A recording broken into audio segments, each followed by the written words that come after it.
In the history of the FA Cup, no team has made more headlines than Manchester United. The Red Devils have lifted the trophy on no fewer than 11 occasions, but undoubtedly, this year's biggest story was less than 6.5 miles down the road.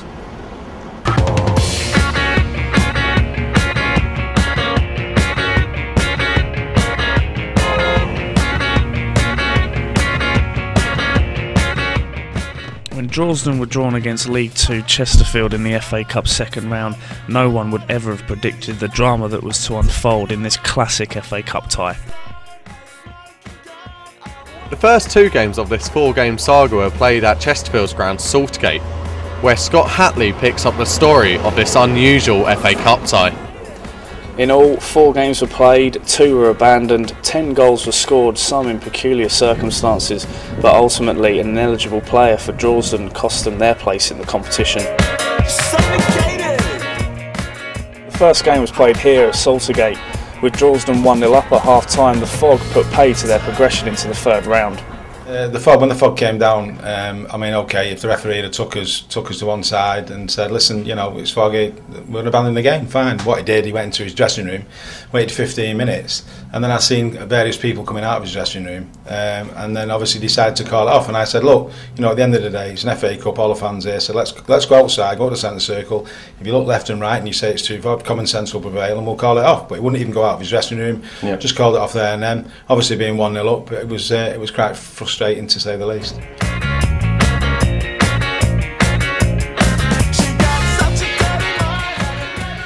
After the fog had cleared from the first game, Dave Pace had difficulty believing what he saw in the rearranged game at Saltgate.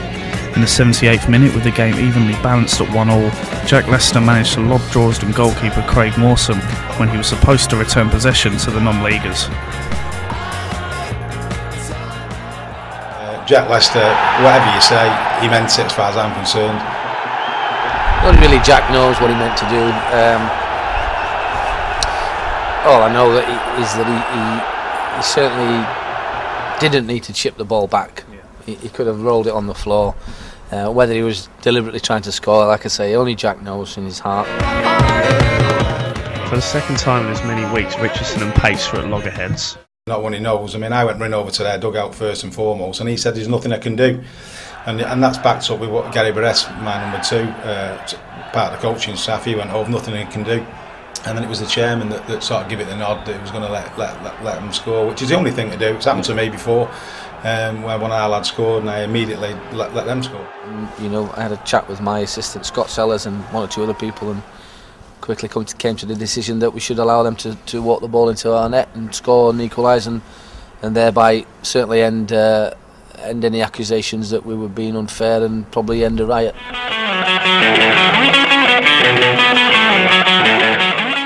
With tensions between the two managers already running high, the replayed game at the Butcher's Arms was never going to be a straightforward affair. Although the third game was at a different venue, it seemed the two sides couldn't escape the controversy that had affected the tie so far, with Jack Lester and Darren Curry putting the Spirotes within a touch and distance of a money-spinning clash with Championship side Ipswich Town. A freak occurrence came as a godsend for the Bloods in the 78th minute. Well, obviously we were suspicious. I think that's the only way we can say it. I don't think there's anything wrong in saying that. Whether we're right in our suspicions or whether it was just another coincidence, again, only the people at Droylsden will know that. Anybody that was there on the night, it wasn't just the floodlights, it was a series of electrical faults, starting with stand behind the goals. It went from there, it went to the clubhouse. The clubhouse was without power right from there. We couldn't serve any beer, we had to throw the pies away, couldn't serve beer. It was mayhem, to be honest. It was not only the football, it was personal, and no more than we just reserved. We battered them on the night. A 2-1 win against Chesterfield in the final game of this epic FA Cup battle came with major consequences for Droylsden, as it was revealed goal-scoring hero Sean Newton was in fact ineligible to play. We went on to the 4th game, so we've had 2 abandonments already. We've had a controversial goal, and then finally get a game done and dusted. You lose the replay 2-1, and then you find out that Sean Newton was ineligible for the game. Now, how did you come across that? Well, I wasn't there that day, I wasn't well, and I was at home googling around on my computer and noticed that Sean Newton, the lad who scored, according to a Sky report, was suspended. Right. And so I sort of searched around and eventually ended up at the FA website. Noticed he was meant to be suspended that night. I couldn't sleep. I nearly fell off my chair and contacted the secretary first thing in the morning. Suggested he have a word with the FA just to see if it was true, whether he was eligible, and couldn't believe it when it all turned out that he was shouldn't have played. And of course, the rest history. We all enjoyed a day out at Ipswich in the next round, and the club ended up 70 grand better off because of it. The fans around the Butcher's Arms had mixed views about being kicked out of the competition. I think it was a genuine mistake, considering the amount of games, and I still think Chesterfield probably knew before they walked on the pitch. It probably was fair in the end, but it was just unfortunate, wasn't it? Because they just got caught out, didn't they? At the end of the day, you've got to say that the FA rules are the FA rules. And I'm a strong Droylsden fan. I don't miss a game really, but at the end of the day, it was fair. Definitely fair. I think anybody who says not is out of order, to be honest with you. Under Section 6A1 of the FA Rules and Regulations, it states that if a player accumulates 5 recorded cautions in first-team competitive matches between the opening day of the playing season and the last day in February in the same season, he will be suspended automatically for a period covering 1 first-team match. A statement from the FA regarding this incident read that according to the FA's disciplinary regulations, Droylsden's Sean Newton was suspended for 1 match from Tuesday the 23rd of December. Droylsden were informed of the suspension on the 10th of December, which was then confirmed by the club 4 days later. The subcommittee have ruled that in playing defender Sean Newton against Chesterfield in the FA Cup second round on Tuesday the 23rd of December, while the player was under suspension, Droylsden FC have breached FA Cup rules and should be removed from this season's competition. Despite this, there is nothing in the rules that states categorically that a club will be expelled from the competition for fielding an ineligible player, a grey area in which Dave Pace feels needs some clarification.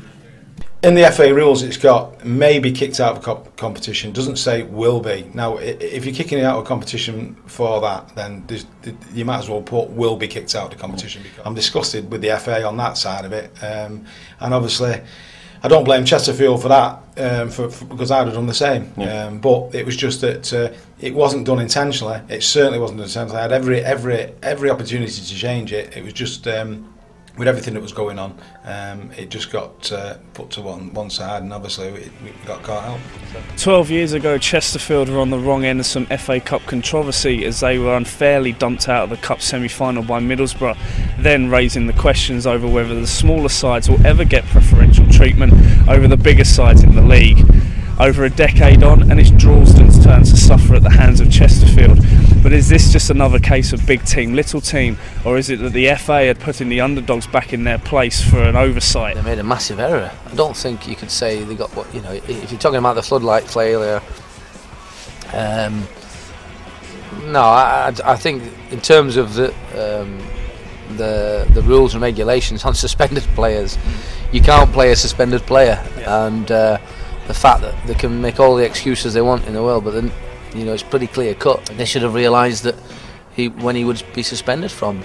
And having said that, they were also they were contacted by the FA with it in writing, confirming that he was suspended from the 23rd, and still went ahead and played him. So I don't think they've got any excuses or any grumbles about being kicked out of the competition, because that, in my opinion, it should be the penalty. It's a one-off competition. We haven't got time to keep playing and replaying matches. We had too many as it was, and so no grumbles on that side.